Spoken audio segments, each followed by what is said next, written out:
Hi everyone, सभी को राधे राधे, सभी को नमस्कार।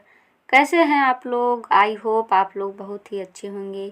आपकी पढ़ाई लिखाई बहुत ही बेहतरीन तरीके से चल रही होगी और हम आप सभी का बहुत बहुत स्वागत करते हैं आपके अपने यूट्यूब चैनल अंतिमा मौर्य सक्सेस टिप्स पर।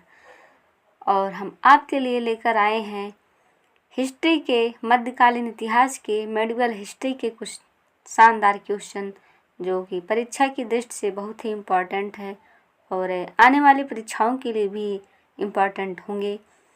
तो आज के इस शानदार क्वेश्चन को बगैर टाइम वेस्ट किए हुए स्टार्ट करते हैं। तो चलिए शुरू करते हैं आज के पहले क्वेश्चन को। आज का पहला क्वेश्चन है, अरबों ने भारत पर पहला सफल आक्रमण किसके नेतृत्व में किया था? महमूद गजनवी, मोहम्मद बिन कासिम, मोहम्मद गौरी या फिर राजा जयपाल? किसके नेतृत्व में किया था? अरबों ने भारत पर 712 ईस्वी में पहला सफल आक्रमण किसके नेतृत्व में किया था? मोहम्मद बिन कासिम के नेतृत्व में किया था। और मोहम्मद गौरी के बीच कौन कौन से युद्ध हुए थे? तराइन का प्रथम युद्ध कब हुआ था? 1191 ईस्वी में गौरी एवं पृथ्वीराज चौहान के बीच हुआ था, जिसमें पृथ्वीराज चौहान विजयी हुआ था। द्वितीय युद्ध, तराइन का द्वितीय युद्ध जो है 1192 ईस्वी में हुआ था, गौरी एवं पृथ्वीराज चौहान के बीच हुआ था। विजयी कौन हुआ था? गौरी विजयी हुआ था। और चंदावर का युद्ध जो है 1194 ईस्वी में गौरी एवं जयचंद के मध्य हुआ था, जिसमें गौरी विजयी हुआ था। कृषि के विकास के लिए अमीर-ए-कोही नामक एक नवीन विभाग की स्थापना किसने की थी? निम्न में से कृषि के विकास के लिए अमीर-ए-कोही नामक एक नवीन विभाग की स्थापना किसने की थी? गयासुद्दीन तुगलक या मोहम्मद बिन तुगलक या फिर फिरोज तुगलक या अलाउद्दीन खिलजी? इन चारों ऑप्शन में से कौन सा ऑप्शन करेक्ट होगा? ऑप्शन नंबर बी, मोहम्मद बिन तुगलक। तुगलक वंश का संस्थापक कौन था? गयासुद्दीन तुगलक। तुगलक वंश का संस्थापक कौन था? गयासुद्दीन तुगलक। गयासुद्दीन तुगलक के बाद जूना खां मोहम्मद बिन तुगलक के नाम से दिल्ली के सिंहासन पर बैठा था और इन्होंने ही राजधानी दिल्ली से देवगिरी स्थानांतरित की थी। और फिरोज तुगलक ने क्या किया था? ब्राह्मणों पर जजिया कर लगाने वाला पहला मुसलमान शासक फिरोज तुगलक था। और अलाउद्दीन खिलजी ने घोड़ा दागने एवं सैनिकों का हुलिया लिखने की प्रथा की शुरुआत की थी और इन्होंने भू राजस्व की दर को बढ़ाकर उपज का 1/2 भाग कर दिया था। सैयद वंश का संस्थापक कौन था? सैयद वंश का संस्थापक कौन था? खिज्र खां, बहलोल लोदी या जलालुद्दीन फिरोज खिलजी या कुतुबुद्दीन ऐबक? इन चारों में से कौन सा ऑप्शन करेक्ट होगा? Option number A, Khizr Khan. Option number A is the correct answer.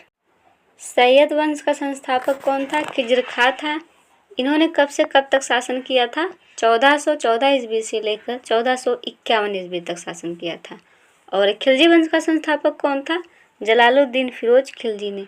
इन्होंने कब से कब तक शासन किया था? 1290 ईस्वी 1320 ईस्वी तक। और गुलाम वंश का संस्थापक कौन था? कुतुबुद्दीन ऐबक था। इन्होंने 1206 से 1290 ईस्वी तक शासन किया था। लोदी वंश का संस्थापक कौन था? बहलोल लोदी। इन्होंने कब से कब तक शासन किया था? 1451 से लेकर 1526 ईस्वी तक। कुतुबुद्दीन ऐबक और रजिया इनमें से किस राजवंश से संबंधित हैं? कुतुबुद्दीन ऐबक और रजिया इनमें से किस राजवंश से संबंधित है? मुगल, लोदी या फिर मामलुक या फिर खिलजी? इन चारों ऑप्शन में से कौन सा ऑप्शन करेक्ट होगा? Option C, Mamluk. Option C is the correct answer. Lodi वंश की स्थापना किसने की थी? लोदी वंश की स्थापना किसने की थी? खिज्र खां ने या फिर सिकंदर लोदी ने या फिर बहलोल लोदी ने या फिर इब्राहिम लोदी ने? इन चारों ऑप्शन में से कौन सा ऑप्शन करेक्ट होगा? Option number C, Bahlol Lodi. Lodi वंश कब से कब तक रहा? 1451 से लेकर 1526 ईस्वी तक। और खिज्र खां सैयद वंश का संस्थापक था। अल बरूनी ने अपनी पुस्तक किताबुल हिंद किस भाषा में लिखी थी? अल-बरूनी ने अपनी पुस्तक किताबुल हिंद किस भाषा में लिखी थी? फारसी, अरबी या संस्कृत या सीरियाई? इन चारों ऑप्शन में से कौन सा ऑप्शन करेक्ट होगा? ऑप्शन नंबर बी, अरबी भाषा में। Option number B is the correct answer. Qutub Minar किस प्रसिद्ध शासक ने पूरा किया था? कुतुब मीनार किस प्रसिद्ध शासक ने पूरा किया था? अलाउद्दीन खिलजी ने, या फिरोज शाह तुगलक ने, या फिर इल्तुतमिश ने, या फिर कुतुबुद्दीन ऐबक ने? इन चारों ऑप्शन में से कौन सा ऑप्शन करेक्ट होगा? Option number C, Iltutmish. Option number C is the correct answer. और कुतुबुद्दीन ऐबक जो कि गुलाम वंश का संस्थापक था, जिसे हम लाख बख्श के नाम से भी जानते हैं, और तुर्कान चिहलगामी की शुरुआत किसने की थी? इल्तुतमिश ने। किसने नष्ट किया था इसे? बलबन ने। और कुतुबुद्दीन ऐबक जो है कुतुब मीनार की शुरुआत की थी, लेकिन पूरा करने का श्रेय इल्तुतमिश को दिया जाता है। निम्न में से मुहम्मद बिन तुगलक किस में निपुण था? मुहम्मद बिन तुगलक किस में निपुण था? दर्शन में, या सुलेखन में, या फिर संगीत में, या फिर कला में?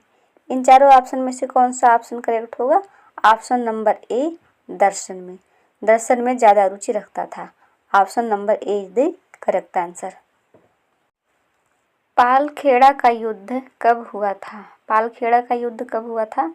1707 ईस्वी में, या फिर 1728 में, या 1803 ईस्वी में, या फिर 1817 ईस्वी में? इन चारों ऑप्शन में से कौन सा ऑप्शन करेक्ट होगा? ऑप्शन नंबर बी, 1728 ईस्वी में।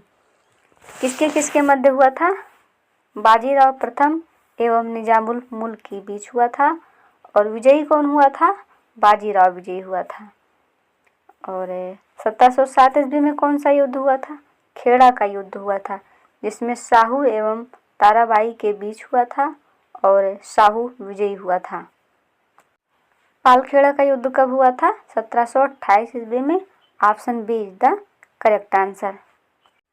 निम्न में से किसके शासनकाल में सबसे अधिक मंगोल आक्रमण हुए थे? निम्न में से किसके शासनकाल में सबसे अधिक मंगोल आक्रमण हुए थे? मुहम्मद बिन तुगलक के शासनकाल में, या फिरोज तुगलक के, या फिर बलबन, या फिर अलाउद्दीन खिलजी? इन चारों ऑप्शन में से कौन सा ऑप्शन करेक्ट होगा? Option number D, Alauddin Khilji. Option number D is the correct answer. Option number D, Alauddin Khilji. निम्नलिखित में से दिल्ली का वह सुल्तान कौन था जिसकी मृत्यु पोलो खेलते हुए हो गई थी? निम्नलिखित में से दिल्ली का वह कौन सा सुल्तान था जिसकी मृत्यु पोलो खेलते हुए हुई थी? गयासुद्दीन तुगलक, या फिरोज शाह तुगलक, या फिर कुतुबुद्दीन ऐबक, या फिर अलाउद्दीन खिलजी? इन चारों ऑप्शन में से कौन सा ऑप्शन करेक्ट होगा? Option number C, Qutbuddin Aibak, जो कि गुलाम वंश का संस्थापक था।